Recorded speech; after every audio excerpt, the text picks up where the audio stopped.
Bonjour à tous, c'est Pierre-Marie, bienvenue dans French by Ear, Fransugo no Kikitori, pour un nouvel épisode de mon podcast niveau intermédiaire. J'espère que vous êtes très en forme parce que aujourd'hui je vais vous parler de la relativité du temps. Alors là vous vous dites, attendez, c'est quoi cette histoire ? Le titre de ce podcast, c'était à propos d'une bouilloire et maintenant il veut nous parler de la relativité du temps. Eh bien oui, si je mets la relativité du temps en titre de mon podcast, personne ne va écouter. La bouilloire, c'est quand même plus sympa. Et rassurez-vous, je vais bien parler de la bouilloire, mais un peu plus tard. La relativité du temps, ça a l'air compliqué, mais en fait, c'est tout simple. Toute personne qui a passé 1 heure chez le dentiste ou 1 heure dans un cours de philosophie sait très bien que dans certaines circonstances, le temps peut nous paraître très long. L'homme a inventé un système de mesure objective du temps avec les secondes, les minutes, les heures, etc. 1 heure, c'est 60 minutes ou 3600 secondes, donc normalement, c'est la même durée partout, tout le temps. C'est la valeur objective du temps. Mais, comme j'ai dit tout à l'heure, il y a aussi une valeur subjective et 1 heure passée chez le dentiste est beaucoup plus longue qu'1 heure passée par exemple dans son onsen. Donc là, c'est la valeur subjective du temps. Objective, subjective en anglais, c'est pareil. En japonais, donc, objective kyakanteki, subjective shukanteki. Il y a donc des circonstances dans lesquelles le temps nous paraît particulièrement long. Et c'est le cas, par exemple, quand on attend quelque chose, peut-être avec impatience. Imaginons, vous êtes déjà en retard pour un rendez-vous important. Vous arrivez à l'arrêt du bus et le bus n'arrive pas. Vous regardez votre montre ou votre smartphone toutes les 10 secondes pour vérifier l'heure, mais le bus n'arrive toujours pas. Et dans ces circonstances, plus on s'impatiente, plus on s'énerve, et plus le temps nous paraît long.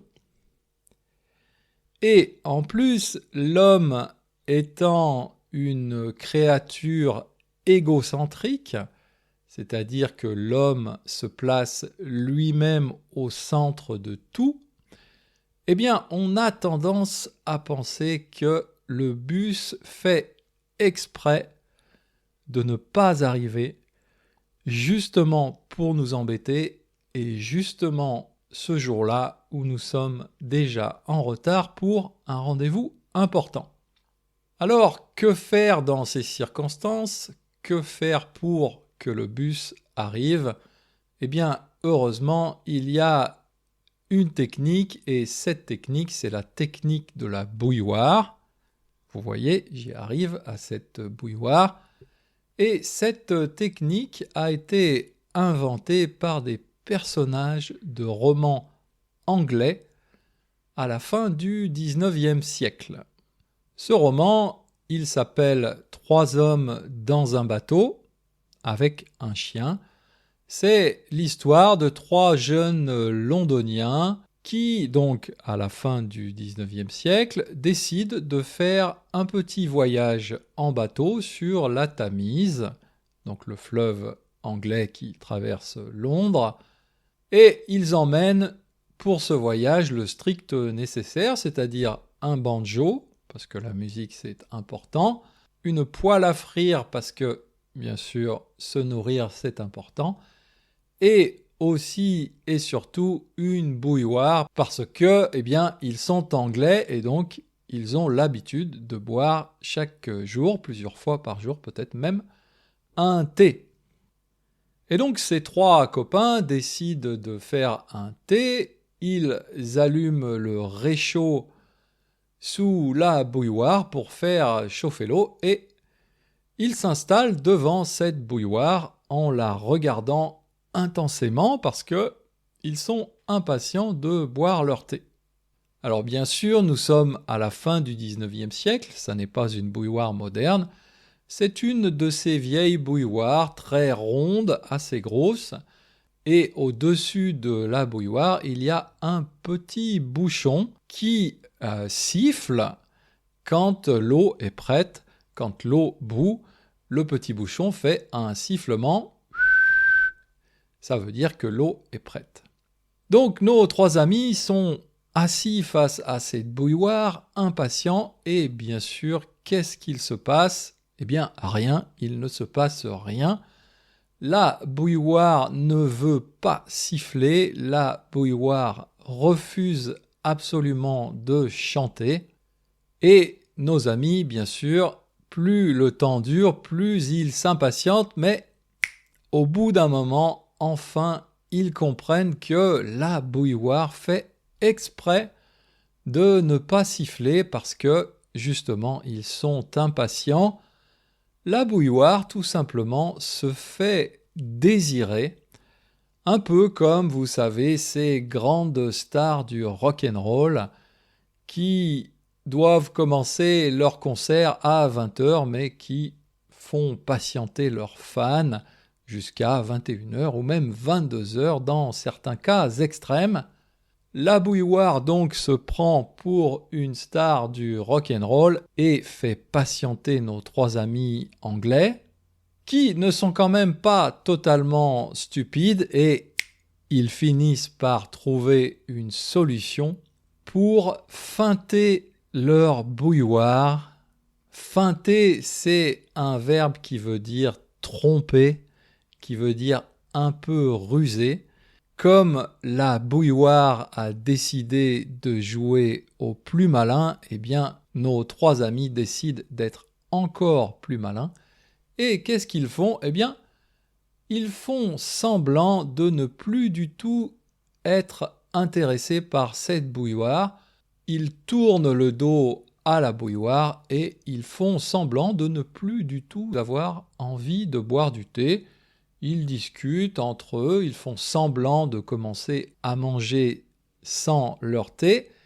Et bien sûr, qu'est-ce qui se passe à ce moment-là ? Eh bien, alléluia, victoire, la bouilloire enfin se met à siffler et ils peuvent enfin préparer leur thé. Et donc, comme bien sûr c'est une comédie, tout est bien qui finit bien, il y a cette fin heureuse.